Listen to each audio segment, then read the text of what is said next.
नमस्कार दोस्तों, मेरा नाम कुणाल शुक्ला है और मैं एक बार फिर आप सभी का स्वागत करता हूं अपने YouTube channel ITI jobs made easy में।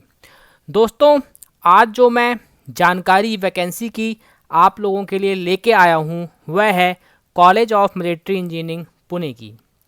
दोस्तों, इस कॉलेज में 119 ग्रुप सी की पोस्ट निकली हुई हैं, जो कि 23 टाइप की वेरियस पोस्ट को मिलाकर हैं।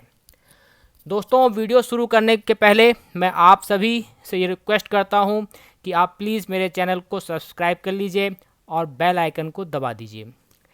तो दोस्तों, ये जो 119 पोस्ट्स हैं, ये पोस्टें 23 टाइप की वेरियस पोस्ट से निकली हुई हैं।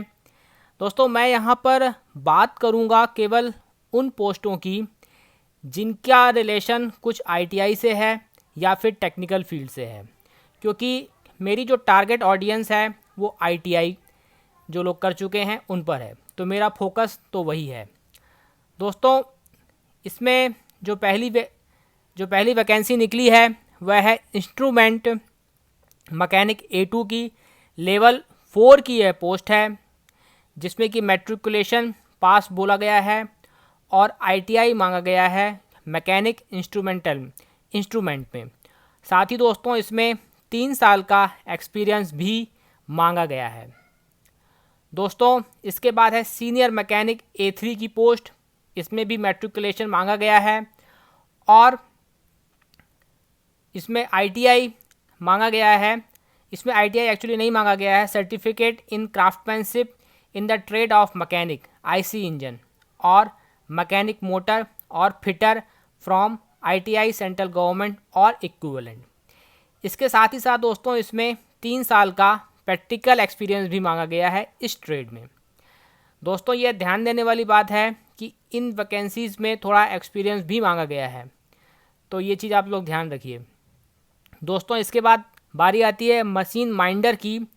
इसमें कोई ITI तो नहीं मांगा गया है, लेकिन इसमें 1 ईयर का एक्सपीरियंस मांगा है इस ट्रेड में और जो कैंडिडेट है उसको printing in colour with correct registration, ये उसको ये सब पता होना चाहिए, और setting of linking rollers ETC जो भी इसकी रिक्वायरमेंट होती है इस जॉब की, उसके बारे में उसको मालूम होना चाहिए, और 10th पास या मैट्रिकुलेशन पास इसमें बेसिक इसकी जॉब की रिक्वायरमेंट है।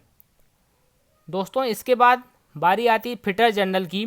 ये अच्छी वैकेंसी है, बहुत दिनों बाद फिटर जनरल की वैकेंसी आई है सेंट्रल गवर्नमेंट में, मिनिस्ट्री ऑफ डिफेंस में। दोस्तों, इसलिए जो भी फिटर ट्रेड के जिन लोगों ने ITI किया हुआ है उनके लिए अच्छी न्यूज़ है ये।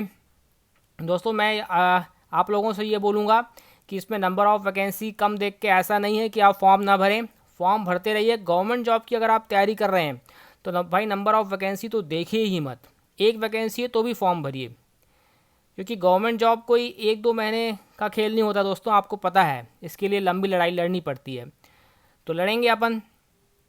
दोस्तों, इसमें भी ITI मांगा गया है ट्रेड ऑफ फिटर से फ्रॉम सेंट्रल गवर्नमेंट और इक्विवेलेंट। 1 साल का एक्सपीरियंस भी मांगा गया है। 10th पास तो बेसिक नीड है ही हर जॉब की। माउल्डर में भी यही है, इसमें ITI नहीं मांगा गया है, लेकिन जैसे कि मशीन माइंडर का था उसी तरीके का है इसमें भी। दोस्तों, कारपेंटर C9 स्किल्ड, इसकी वैकेंसी में भी मैट्रिकुलेशन और इक्विवेलेंट मांगा गया है एक रकवान यूनिवर्सिटी से, और 1 ईयर का एक्सपीरियंस मांगा गया है इस ट्रेड में।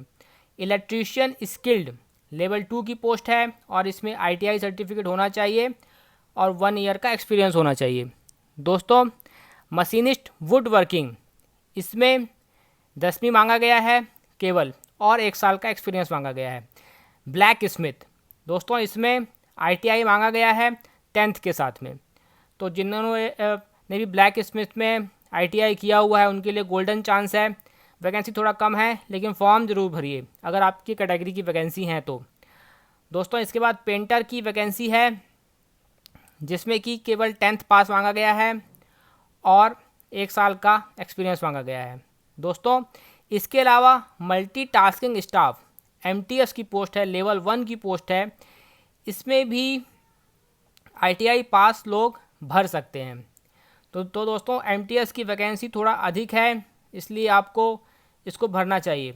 दोस्तों आप एक से अधिक पद के लिए भर सकते हैं इसमें, लेकिन आपको जितने पोस्ट के लिए अप्लाई करना है उतनी आपको ID बनानी पड़ेगी, तब आप उसके लिए अप्लाई कर सकते हैं। एक ID से आप केवल एक ही पोस्ट के लिए अप्लाई कर पाएंगे, इस चीज़ को आप लोग याद रखिएगा। तो दोस्तों इसमें जो आपकी एज लिमिट है वो 18 to 25 है अनरिजर्व्ड के लिए, बाकी रिजर्वेशन दिया गया है दूसरी कैटेगरीज़ के लिए। दोस्तों फॉर्म आपको केवल ऑनलाइन ही भरना है, और लास्ट डेट जो फॉर्म भरने का है वो है 4 मार्च 2023। आपकी एज की जो गणना की जाएगी वो आपकी लास्ट डेट मतलब 4 मार्च 2023 के अनुसार की जाएगी। दोस्तों अब इसमें इम्पॉर्टेंट चीज़ ये है कि अगर आपने फॉर्म भर दिया, इसका मतलब यह नहीं है कि आपको एग्ज़ाम देने के लिए बुला लिया जाएगा। इसके बाद इसकी शॉर्ट लिस्टिंग होगी, जो कि आपके 10th के मार्क्स के ऊपर होगी, या जो भी इनका क्राइटेरिया है उसके अनुसार होगी। अगर आपने उस ट्रेड में ITI किया है तो आपको वरीयता दी जाएगी। तो सबको ये रिटर्न टेस्ट के लिए नहीं बुलाएंगे, उसके लिए शॉर्ट लिस्टिंग होगी। और जो कुछ ट्रेड्स हैं उसमें स्किल टेस्ट और प्रैक्टिकल टेस्ट भी होगा, जैसे कि LDC, CMD और कुक। इनके लिए आपका स्किल और प्रैक्टिकल टेस्ट जो भी होगा वो होगा। इसके अलावा जितनी भी पोस्ट हैं दोस्तों, उसके लिए कोई स्किल टेस्ट या प्रैक्टिकल टेस्ट नहीं होगा, इस चीज़ का आप लोग ध्यान रखिए।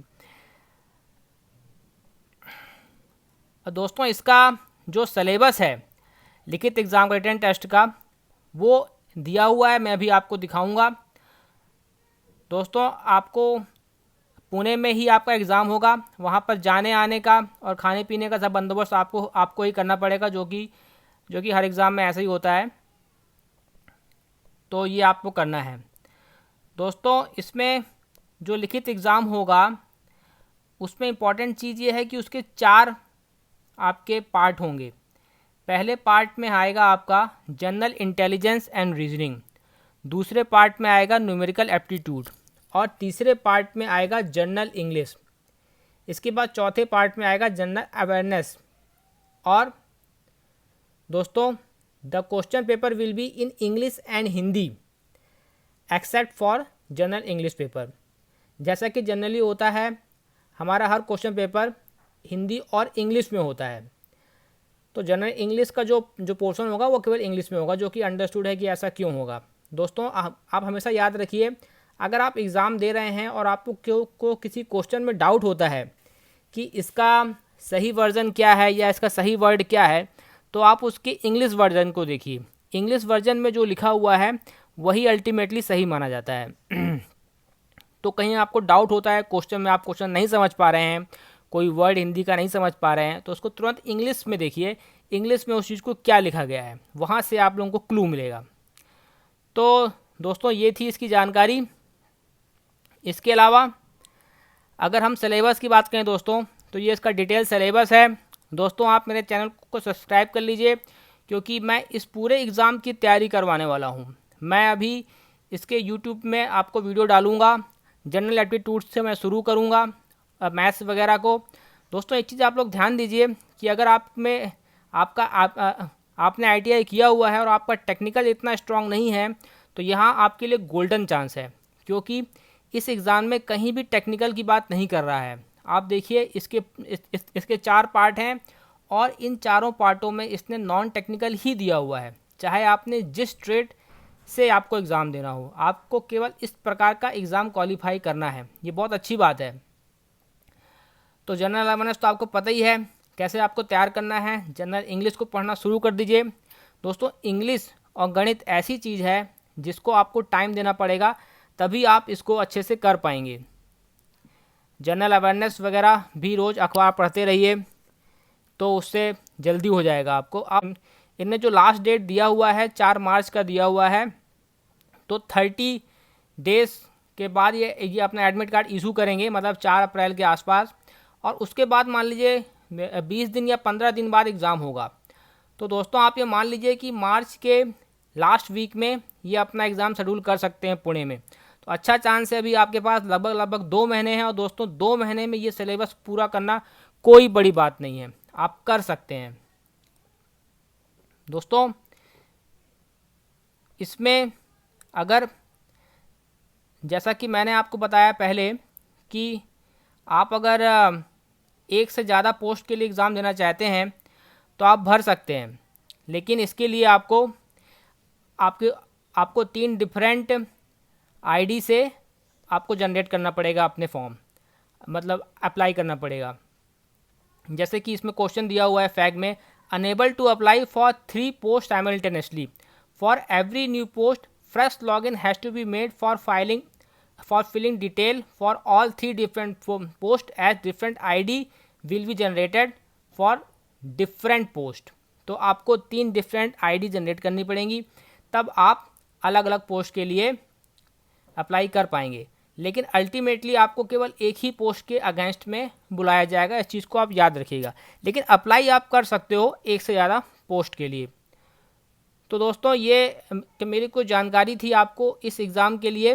दोस्तों आप मेरे चैनल को सब्सक्राइब करिए और देखते रहिए, क्योंकि मैं इस एग्ज़ाम को लेकर के लगातार वीडियो बनाऊंगा, और आपको जो इसका सिलेबस है, general intelligence and reasoning, numerical aptitude, general English और जनरल अवेयरनेस, ये चारों की मैं आपको तैयारी कराऊंगा अपने यूट्यूब चैनल की तरफ से। तो दोस्तों धन्यवाद कि मेरा वीडियो देखने के लिए। नमस्कार।